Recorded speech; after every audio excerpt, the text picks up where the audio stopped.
My name is Miles Granger, and for 2 decades I poured my soul into one place, Ashland Precision Manufacturing, a mid-sized factory tucked along the outskirts of Dayton, Ohio. I was never flashy, never the kind of man to raise my voice or chase attention. I showed up early, stayed late, and made sure things got done, quietly, efficiently. At first, it wasn't just a job. It was a legacy. My father worked the floor before me. I knew every bolt of every machine, every scent of metal and grease, and every hum of the production line. I'd started as a teenager sweeping floors, then rose to supervisor by my early 30s. It wasn't glamorous, but it was honest. The factory was owned by Howard Lane, a gruff but fair man in his 60s. He wasn't the warmest guy, but he respected hard work, and I gave it to him in spades. Over the years I trained most of the current team, fixed the system when budgets got tight, and even pitched in from my own pocket when a supplier fell through during a winter freeze. Howard always said, "Miles, you're the backbone of this place." That stuck with me. In my heart, I believed I'd retire there. Maybe get a plaque in the hallway. Something small, but something that said you mattered here. But life has a way of turning on you just when you think you're standing on solid ground. Howard's health started failing fast. Rumors whispered through the factory about heart issues and secret meetings with lawyers. Then one day, he just didn't come in. No notice, no goodbye, just silence. 2 weeks later, his only child, Vanessa Lane, walked through the factory doors with high heels and a clipboard. Now, Vanessa hadn't set foot in Ashland Precision since she was a teenager. Back then, she used to roll her eyes at everything, always talking about how the place smelled like burnt bolts and sweat. She had gone off to college in Chicago, and we all assumed she'd forgotten we even existed. She gathered us for a staff meeting, flanked by a young man who looked like he belonged more in a tech startup than a factory. She introduced him as Derek Marsh, her fiancé, and our new operations advisor. Vanessa smiled, but there was no warmth in it. "We're modernizing," she announced. "It's time Ashland stepped into the future. We're making some leadership adjustments." I felt the first tremor of dread. I tried not to show it, but something about the way Derek kept glancing at me like I was a creaky old machine ready to be replaced. It made my stomach twist. That same week, Vanessa called me into her father's old office. The air still smelled faintly of Howard's pipe tobacco. She didn't ask me to sit. "Miles," she said, "I respect everything you've done here. But we're shifting gears. Derek will be assuming your role. We're offering you a small severance package. It's effective immediately." My ears rang. I blinked. "You're firing me." "Not firing," she said smoothly, like she'd rehearsed it. "We're transitioning leadership. You've had a great run, but it's time. A great run. 20 years of sweat and loyalty reduced to a corporate brush-off. No handshake, no gold watch, just a manila envelope and a tight smile. I left the office without a word, walked past the same machines I'd spent half my life repairing, past the men I'd mentored, past the break room where I once helped organize Howard's retirement cake before he'd even made it official. Outside, the Ohio wind cut into me like a blade. I had given this company everything. Now it had taken everything from me. But they had no idea what they'd just done. Because that day, the day I walked out with nothing in my hands, was the day I started planning everything. The first week after losing my job felt like morning. I'd spent over half my life in that factory. Now my days stretched empty. I woke up before dawn out of habit, only to sit in silence with black coffee and a mind racing with questions. I didn't even tell many people, just said I was taking some time off. The truth felt too humiliating to say out loud. But I wasn't broken. Not really. Beneath the sting, something else had started growing in me, a sharp, cold focus. I knew the inner workings of Ashland Precision better than anyone. Every machine, every vendor, every contract. Howard had trusted me with far more than Vanessa likely realized. I still had copies of old schematics, vendor lists, cost projections, even plans for a line expansion we'd shelved years ago when supply prices skyrocketed. I hadn't just run operations, I'd helped hold the place together. That gave me leverage. I also had friends. Not everyone at the factory drank Vanessa's Kool-Aid. Some of the guys I'd trained over the years reached out quietly. One texted, "Boss, it's chaos here. She's changing everything, cutting corners." I didn't ask for updates, but they came anyway. Derek had no idea what he was doing. He was pushing automated systems without understanding our product line. Morale was tanking. Orders were delayed. Vendors were frustrated with new communication protocols, and customers were starting to complain. A part of me wanted to ignore it and move on. I even tried looking for other work. But wherever I applied, I either heard, "You're overqualified," or worse, nothing at all. I was 49, experienced, but apparently not exciting enough for companies chasing shiny resumes and fresh MBAs. That's when I started thinking about something crazy. What if I didn't get a new job? What if I built something of my own? It wasn't like I didn't have ideas. In fact, I had one very specific idea, a small but efficient component we used in nearly every Ashland order. Back in the day, I'd suggested manufacturing it in-house to save costs, but Howard said the risk was too high. Now Vanessa and Derek were still importing them from an overseas supplier, but I knew exactly how to make them better, faster, and with fewer defects. I spent the next few weeks in my garage, sketching out blueprints and researching small batch production equipment. I dipped into my savings. Not much, but enough for a few key tools. Then I called an old friend from the factory, Joe Talbot, one of the best machinists I'd ever worked with. "Joe," I said, "what would you say if I told you I was thinking about starting something?" He didn't hesitate. "I'd say I've been waiting for this call." Within days we had a plan. We rented a rundown warehouse near the freight line and turned it into a workshop. Joe brought in 2 retired guys from the floor who missed working with their hands. I reconnected with an old vendor I knew would give us flexible payment terms. We called ourselves Iron Point Systems, small, lean, quiet. The goal wasn't to take down Ashland. Not yet. The goal was to build something real, something better.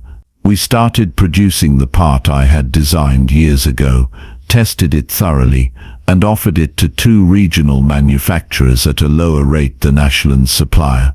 They liked the price, they loved the speed. Within a month, we had contracts. That's when I discovered something strange. One of those manufacturers had a standing deal with Ashland. When they cancelled and moved to us, Derek personally called to ask why. The guy told me about the call. He sounded nervous, the vendor said. "Didn't like that we were working with you." That made me smile. I hadn't just left the game, I was becoming competition. And Derek, he was starting to realize it. By the 3rd month, Iron Point Systems wasn't just surviving, we were thriving. Word was spreading fast among mid-sized manufacturers in the region. Our prices were competitive, but it wasn't just about the money, it was the service. Joe and I delivered custom specs faster than they expected. We answered calls within the hour. We even hand-delivered a few emergency orders when a plant had a last-minute glitch. Meanwhile, I kept getting updates from my friends still trapped inside Ashland. Vanessa's got no idea how to run the floor, one of the line managers texted. Derek just installed a new inventory system, and it crashed for 3 days. It wasn't gossip, it was confirmation. Everything I'd spent years building was cracking under their arrogance. One afternoon, I sat in our small break room, sipping coffee out of a dented mug when Joe came in, waving a folder. "You'll want to see this," he said, dropping it on the table. Inside was a proposal from Harrison Tech, a larger firm with national reach. They'd heard about us through a vendor we recently partnered with. They were offering a short-term contract, small batch, custom machining. But the real kicker, they used to get those same parts from Ashland. "They've been trying to get these delivered on time for 3 months, Joe said. "Now they're shopping local, and they specifically asked if you were our founder." That made my stomach twist, a mixture of pride and disbelief. Ashland was bleeding business, and they didn't even realize how deep the wound ran. But what really made my blood run cold was what came next. I got a call from Mark Shaw, an old procurement director from a major industrial supply chain. We hadn't spoken in nearly a decade. "Miles," he said, "I hear you're back in the game. I guess you could say that." Well, I'll cut to it. Ashland's on our blacklist now. 3 missed orders, 1 defective shipment, and a whole mess of excuses. Any chance Iron Point could step in? That was it. I wasn't just competition now, I was a direct threat. Still, I wasn't cocky. I'd worked in manufacturing long enough to know success was fragile. All it took was 1 bad batch, 1 slip, 1 delay. But I also knew what Ashland had become. A crumbling legacy run by people who never earned it. One of the guys still at Ashland told me Vanessa was starting to hold longer meetings. Derek was snapping at people. The board, which had been mostly quiet, was asking uncomfortable questions. And then, something unexpected happened. Vanessa herself called me. I saw the number flash across my screen and nearly laughed. For a moment, I considered ignoring it. But curiosity got the better of me. "Miles," she said, her voice tight, "we need to talk about. I think there's been some misunderstanding between us. Maybe we got off on the wrong foot." I didn't say anything. She continued, "Look, you know the company. You know our vendors, our contracts. Maybe there's a way for you to come back, in a different role." That was rich. First they fired me without notice. Now they wanted me back. I kept my tone cool. "I appreciate the call, Vanessa, but I've moved on. I'm running my own operation now." There was a pause. "I know. That's why I'm calling." Her voice dipped lower, sharp with tension. "You're starting to cut into our accounts. If this keeps up, neither of us wins." I almost laughed. Neither of us. She didn't get it. This wasn't some petty competition. This was the result of her choices. Her betrayal, her arrogance. I ended the call politely. Then I went back to work, because I knew what was coming next. They weren't just going to regret firing me. They were going to pay for it. Ashland Manufacturing had been a name built on trust, and I had been one of the few who helped build that trust day by day, year after year. Now the very people who tossed me aside were watching that reputation slip through their fingers like dry sand. Whispers of trouble were no longer confined to internal emails or gossip between workers on lunch breaks. They were public now, circulating through LinkedIn posts, vendor reviews, and even customer calls to Iron Point Systems asking, "You're not affiliated with Ashland, are you?" I could almost hear Vanessa's frustration through the grapevine. She had inherited the ship but lacked the compass. Then, one Friday morning, something happened that made me sit back in my chair and just breathe, not out of surprise, but quiet satisfaction. A former colleague, Tina Morris, who had worked in sales at Ashland, walked through the doors of our workshop. She was sharp, reliable, and had always been loyal to the core principles we'd built that company on. "I couldn't take it anymore," she said, setting her worn leather portfolio on the table. "Derek has no clue what he's doing. Vanessa doesn't listen to anyone, and they're blaming us for everything going wrong." She wasn't there to vent. She was looking for work, and she wanted in. We hired her on the spot. Her arrival changed everything. Tina knew Ashland's client base, pricing structures, and most importantly, how much vendors were overcharged and underserviced under the new leadership. Within 3 weeks, she helped us land 2 of their most loyal clients. And that's when the panic really set in. Ashland had a reputation to protect, and it was unraveling. One of their largest clients, Bayfront Hydraulics, pulled out of a multi-year deal after repeated late shipments. They came to us with a quiet proposal, match the rate, and they'd shift their entire production over. We didn't just match the rate, we delivered ahead of schedule. That deal alone paid for the upgrades to our second facility. Still, I didn't gloat. Not yet. This wasn't about revenge through words. It was about results. Vanessa tried reaching out again, this time through a lawyer. A cease and desist letter arrived, claiming I was poaching clients and defaming the company. I handed the letter to Joe, who read it, laughed and said, "We've never said a word publicly. Let them try." Instead of firing back, I focused on staying consistent, delivering quality, building trust, but the irony was too rich to ignore. The same people who told me I was too old-fashioned, too slow to adapt, and not a team player, were now drowning in the very storm they created. Then came the breaking point. Tina told me that Ashland's production manager, Ed Alvarez, who'd been there for 15 years, had walked out mid-shift, just took off his badge, handed it to Derek, and left without a word.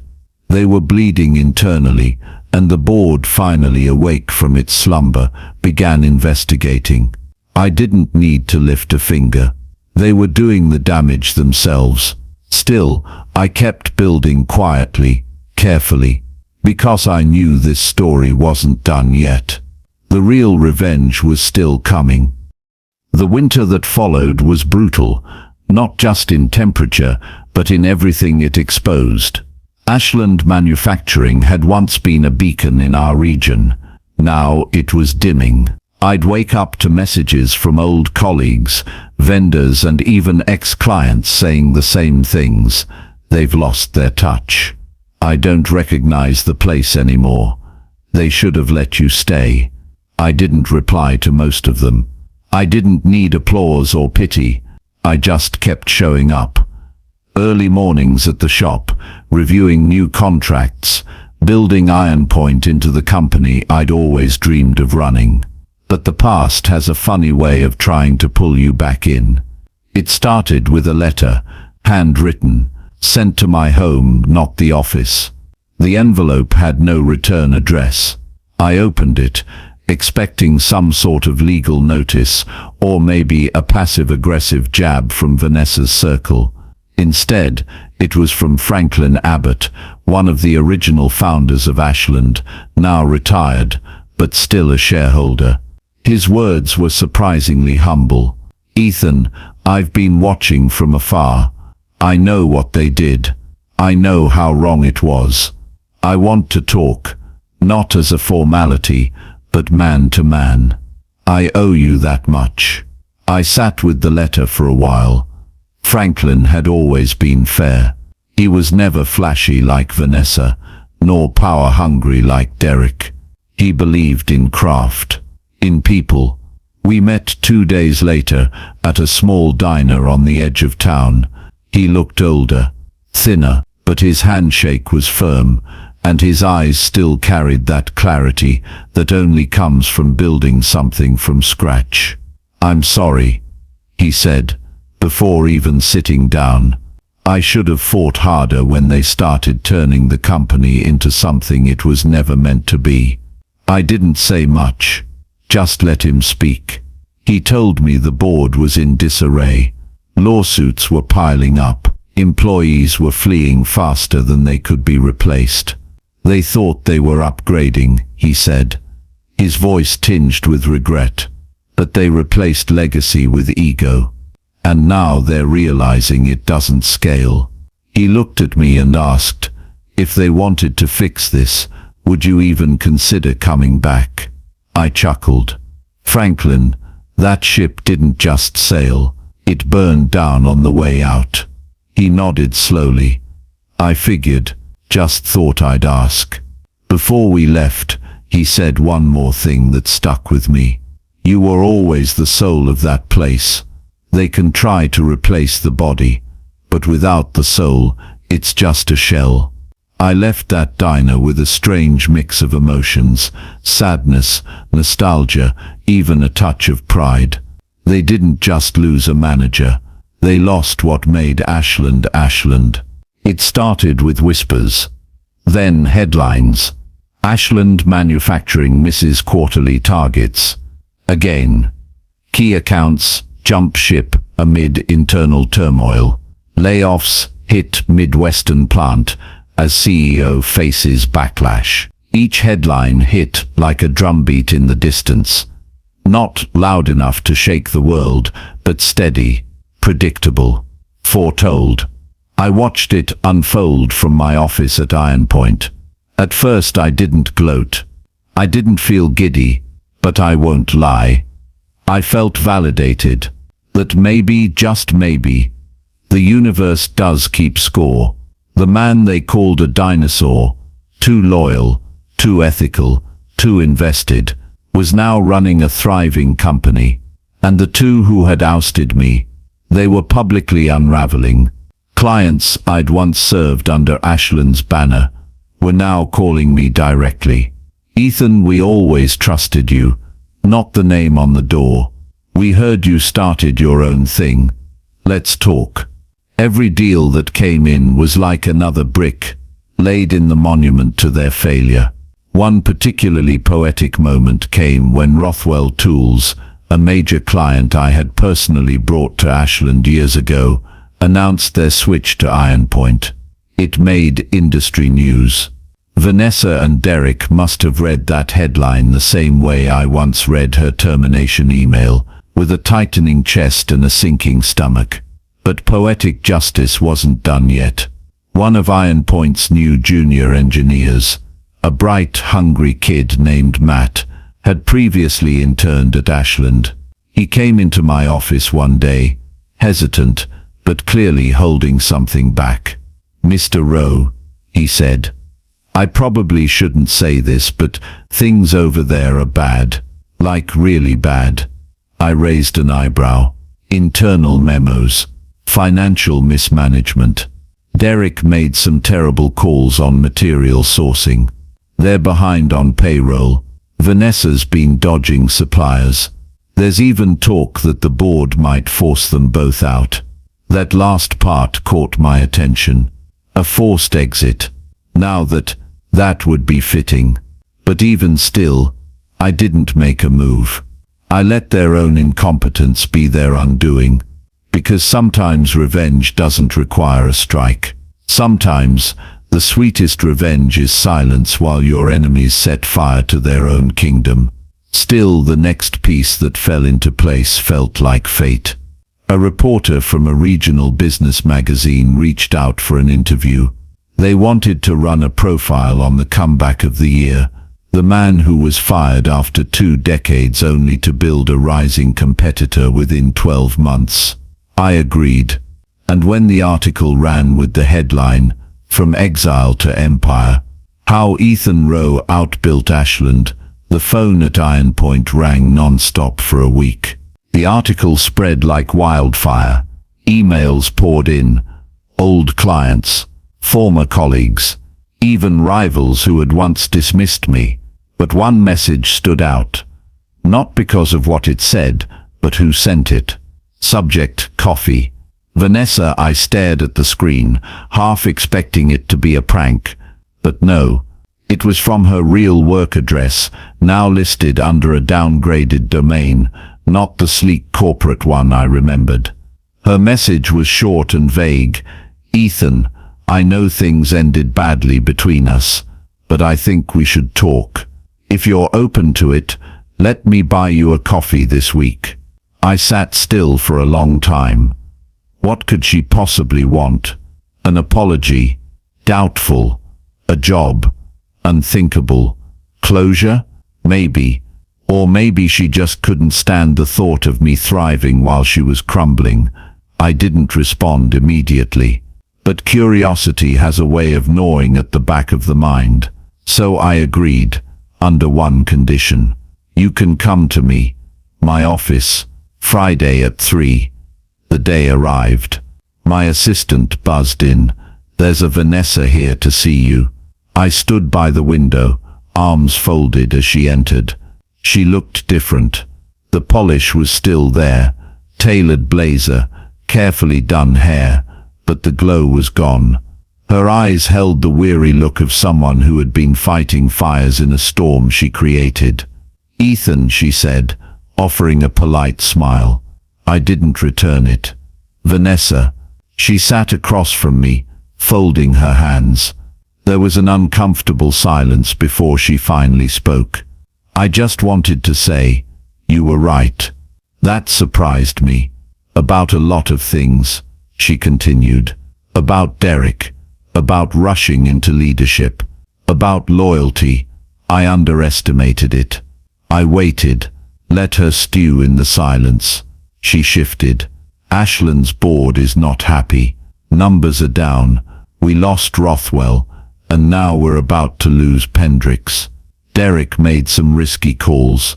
I backed him. And now it's collapsing. I finished for her. She nodded. And you thought I'd want to hear that? No, she said softly. I thought you might want to help. Consult. Even part-time. You built this place fast. Maybe we can learn something. That made me laugh. Cold, unexpected, full of irony. Help the people who tossed me aside without a second thought, who replaced me with your fiancé, while I was training him. Vanessa's face flushed with shame. I was wrong, she whispered. I leaned forward. You didn't just fire me, Vanessa. You erased me. And now that the empire's crumbling, you think I'd throw you a lifeline. No, you don't get rescued from a ship you drilled holes in. She stood slowly, gathering her bag. Her voice was barely audible. I had to try. As she walked to the door, I called out, Vanessa? She turned. You were right about one thing. You did teach me something. You taught me how to recognize ambition without integrity, and what it looks like when the wrong people get power too soon. Then I turned back to the window. I didn't watch her leave. I didn't need to. Because for the first time in a long while, I had peace. And that was worth more than any apology. The next few weeks felt like watching a storm roll in over a calm horizon. Quiet at first, until the thunder cracked. Ashland's quarterly earnings report dropped. It was a disaster. A sharp decline in client retention, internal turnover spikes, and leaked memos revealing a culture of disorganization and favoritism. The media pounced like wolves. I didn't need to say a word. The numbers did the talking. Even the smaller consulting firm I'd launched, Roebuck Strategies, was now being cited in trade journals as the firm to watch. One morning, I was sipping coffee in my office when a former Ashland employee messaged me on LinkedIn. Looks like the king and queen are tumbling from their thrones. He attached a link, an expose from a major business blog. The headline, From Boardroom to Battleground, How Ashland Industries Lost Its Way. and the image below.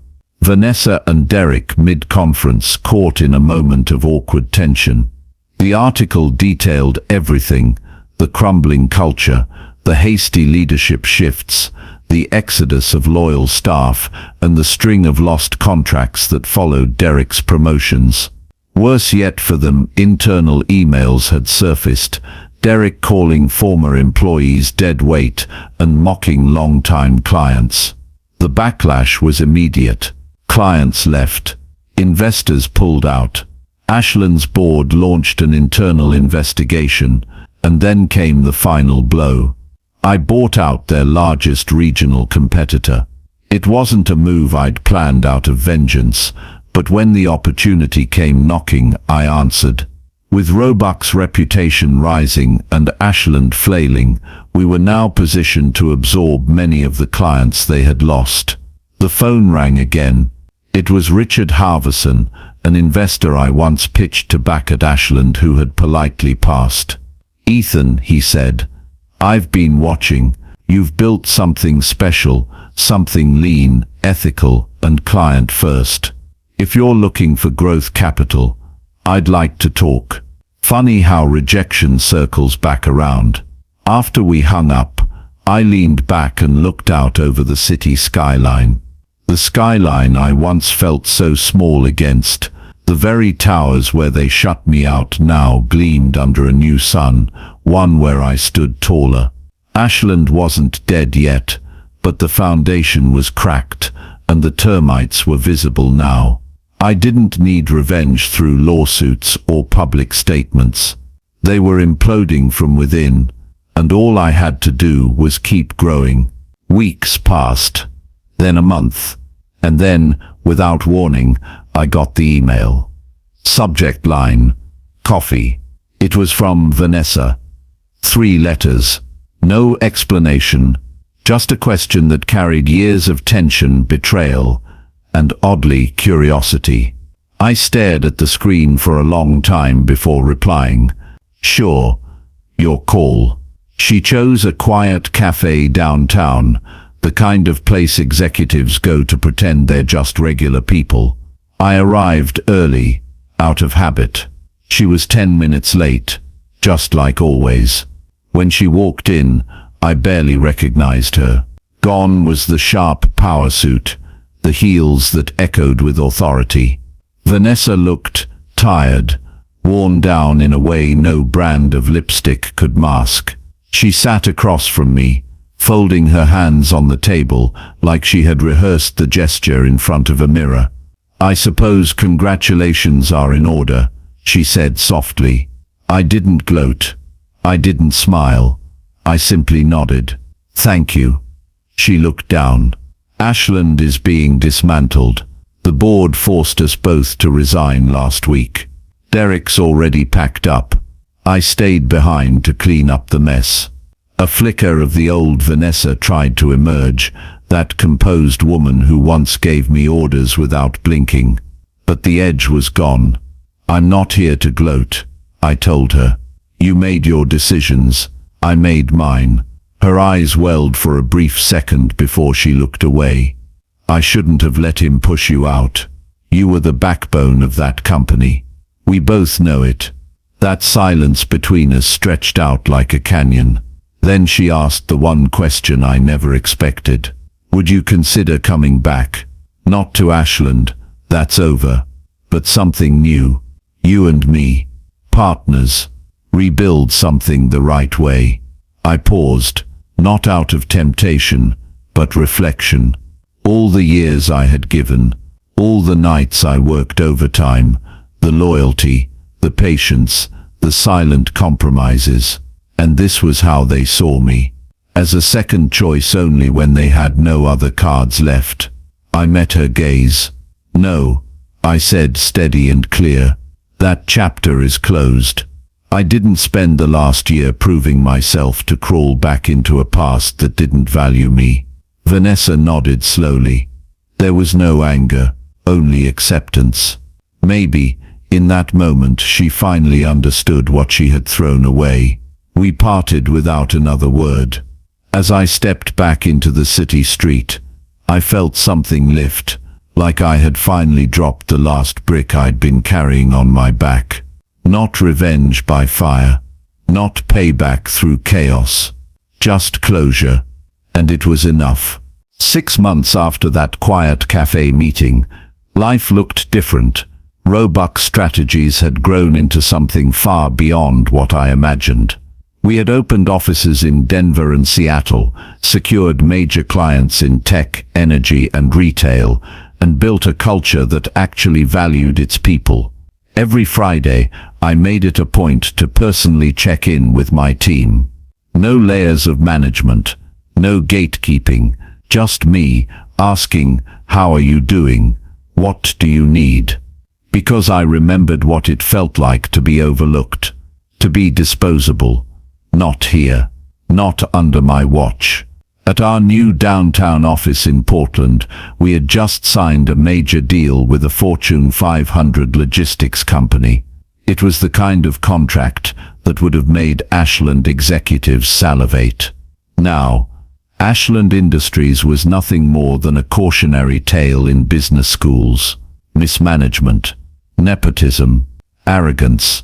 Their collapse had been swift and public. Derek had quietly taken a job in another state. Vanessa disappeared from the business press entirely. And me, I had dinner with my wife every night, took my son to baseball practice, and for the first time in years, slept through the night without replaying old boardroom battles in my head. One evening, while packing up late at the office, I found an old photo tucked in the back of a drawer from my early days at Ashland, a group shot. Smiles, naive energy. Back when I thought loyalty was always rewarded, I smiled, not out of bitterness but peace. That young man in the photo had no idea what was coming, but he had grit, and that grit got me here. I framed the photo and placed it in my new office, not as a reminder of pain, but as proof. Proof that sometimes being pushed out is the greatest gift, because it forces you to build your own doors instead of waiting for someone to open theirs. And in the end, I didn't just rebuild my career, I rewrote the ending, on my terms.